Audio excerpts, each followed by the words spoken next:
Hello students, तो ये है chapter dissolution of partnership form 2 और इसका इलस्ट्रेशन 1 आज हम शुरू करने जा रहे हैं। बुक जो है वो फाइनेंशियल अकाउंट है, ऑथर जो है उसके डॉक्टर एस.के. सिंह सर हैं और इसमें हम देखने क्या वाले हैं preparation of books of account under the deficiency of insolvent partner as per Indian Partnership Act. अगर किसी पार्टनर का कैपिटल माइनस में चला जाता है और वो इंसॉल्वेंट हो जाता है तो उसके खाते किस तरीके से तैयार किए जाते हैं उसको इसमें हम देखने वाले हैं। ये मेरा ब्रीफ प्रोफाइल है, आप देख सकते हैं यहाँ पर राइट हैंड साइड में। और अगर आप मुझसे सोशल मीडिया पर जुड़ना चाहते हैं तो लिंक डिस्क्रिप्शन में दिया हुआ है, आप वहां से मुझसे जुड़ सकते हैं। तो चलिए हम लोग शुरू करते हैं रिजोल्यूशन ऑफ पार्टनरशिप फॉर्म 2 का इलस्ट्रेशन 1 का एक्सप्लेनेशन। तो जैसा कि आप देख सकते हैं ये है illustration number 1 according to Indian Partnership Act. सबसे पहले हम लोग क्वेश्चन को समझ लेते हैं। The following is the balance sheet of A, B and C as on 31 March 2011। Liability side में आ जाते हैं तो क्रेडिटर्स 2000 के हैं, बैंक लोन 500 के, बिल्स पेएबल 500 के, ए का कैपिटल 2500 का है, बी का कैपिटल 1500 का है। कैश एट बैंक जो है एसेट साइड में 500 रुपए की, स्टॉक 2000 की,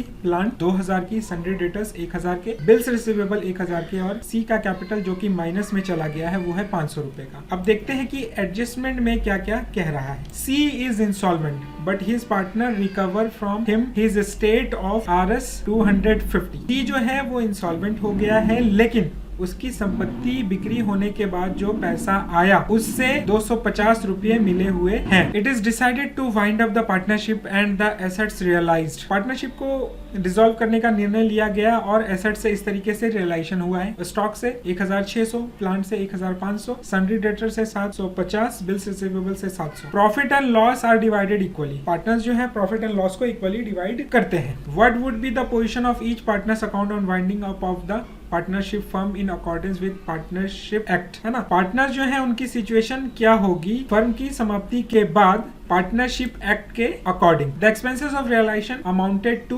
250। चलिए अब इसके सॉल्यूशन पर हम लोग आ जाते हैं। तो सबसे पहले हम लोग को पता है कि रियलाइजेशन अकाउंट बनाई जाती है। तो रियलाइजेशन अकाउंट में हम लोग पहले क्या करेंगे, सारे एसेट्स को और सी के कैपिटल को छोड़ करके डाल देंगे कैश, और सी के कैपिटल को छोड़ने के बाद ये सारे आइटम्स हम लोग यहाँ पर, ये जो येलो दिख रहे हैं आपको यहाँ पर, ये सारे आइटम लिख देंगे हम लोग डेबिट साइड में। आप लोगों को पता है डिसोल्यूशन ऑफ पार्टनरशिप फॉर्म 1 में आप लोग पढ़ चुके हैं। उसके बाद जो लायबिलिटीज है, creditors, bank loan, bills receivable, इनको हम लोग क्रेडिट साइड में लिखते हैं, आप लोगों को पता है, तो उसको लिख देंगे यहाँ पर। ये रहा ये तीनों आइटम्स। अब क्या करते हैं, रियलाइजेशन क्या हुए हैं। तो स्टॉक से 1600, प्लांट से 1500, डेटर्स से 750, बीआर से 700। सारा एक्सप्लेनेशन यहाँ पर यहाँ से यहाँ तक दिया हुआ है, आप क्वेश्चन में देख सकते हैं। और ये टोटल हो गई 4550 की। उसके बाद हम आ जाते हैं पेमेंट के साइड में। ये सारे पेमेंट्स हुए हैं। क्रेडिटर्स को कितना, 2000 का, बैंक लोन 500, बिल्स पेएबल 500। तो जैसा कि हम जानते हैं डिसोल्यूशन ऑफ पार्टनरशिप फॉर्म 1 से ही कि अगर क्रेडिटर्स के बारे में कुछ नहीं कहा हो तो उनकी बुक वैल्यू पेड कर दी जाती है, वही हम लोगों ने यहाँ पर किया हुआ है। रियलाइजेशन के एक्सपेंसेस जो हैं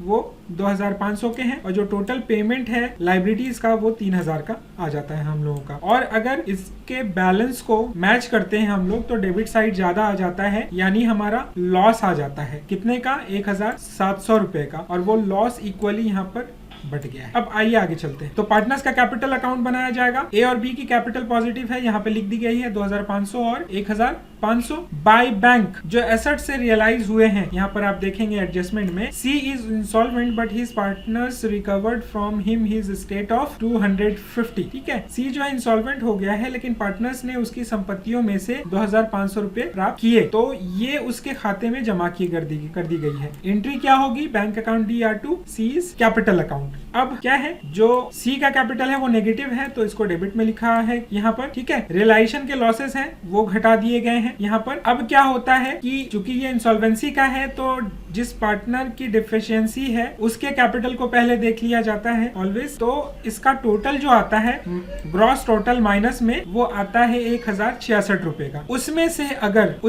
अगर 2500 माइनस कर दी जाए तो टोटल आ जाते हैं 816 रुपए के। डिफिशियंसी जो है वो अभी भी रह जाती है सी के कैपिटल की, और चूंकि वो इंसॉल्वेंट हो गया है तो वो कुछ लाएगा नहीं, इसलिए जो ए और बी है जो सॉल्वेंट पार्टनर है उसको ही लॉस जो है वो बेयर करना पड़ेगा। इसका कैलकुलेशन हम लोग एक बार देख लेते हैं। आइए, डेफिशिएंसी ऑफ सीज कैपिटल कितना है ना, 500 तो माइनस में पहले से ही था। लॉस में हिस्सा इसका हो गया 566 रुपए का, टोटल हो गया 1066 रुपए का, और उसमें से 250 माइनस कर दिए गए जो कि उसकी संपत्तियों के बेचने से मिली थी। तो अभी भी डेफिशिएंसी जो है 816 रुपया की बची हुई है। अब according to Indian Partnership Act ये जो लॉस है 816 रुपए की वो कैपिटल के रेशियो में बांटी जाएगी जो सॉल्वेंट पार्टनर है। और सॉल्वेंट पार्टनर का कैपिटल क्या है 2500 और 1500, तो इसका रेशियो हम निकाल लेते हैं तो 5:8 का आता है और उसको इस तरीके से यहाँ पर बांट दिया गया है। आप कैलकुलेशन देख सकते हैं पॉज करके। तो ये लॉस जो है वो कहाँ से आया, ए के कैपिटल से 510 और बी के कैपिटल से 306 जो कि यहाँ कैलकुलेशन दिया हुआ है, और ये इनके कैपिटल में से घटा दिए गए। यहाँ पर आप देख सकते हैं 510 ए के कैपिटल से और 306 बी के कैपिटल से, और बैलेंसिंग करने के बाद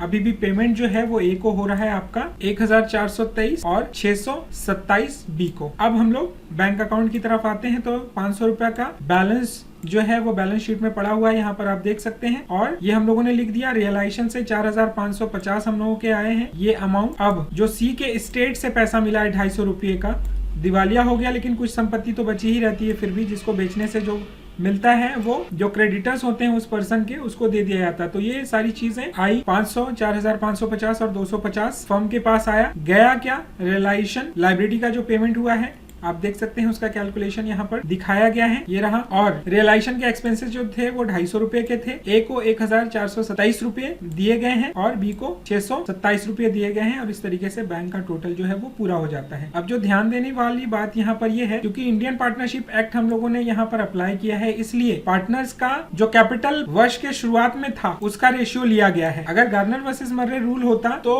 इसमें प्रॉफिट जो पहले से कमा के रखी हुई थी, रिजर्व, वो सब जोड़ करके और बैलेंस निकाला जाता कैपिटल का, फिर उसकी रेशियो निकाल करके लॉस को बांटा जाता। और एक चीज ये कि ये जो रियलाइजेशन के लॉसेज हैं यहाँ पर आप देख सकते हैं 567 ए और बी को, ये इनको कैश में लाना पड़ता और यहाँ पर वो लिखा जाता, लेकिन चूंकि ये इंडियन पार्टनरशिप एक्ट है, गार्नर वर्सेस मर्रे रूलिंग नहीं है, इसलिए यहाँ पर रियलाइजेशन के लॉस को कैश में लाने की जरूरत नहीं पड़ी है। तो आई होप कि ये सिंपल सा इलस्ट्रेशन आप लोगों को समझ में आ गया होगा। फिर भी अगर कोई दिक्कत होगी तो हम लोग इस पर डिस्कशन कर लेंगे, और अगर आपने वीडियो को अंत तक पूरा देखा है तो थैंक यू वेरी मच।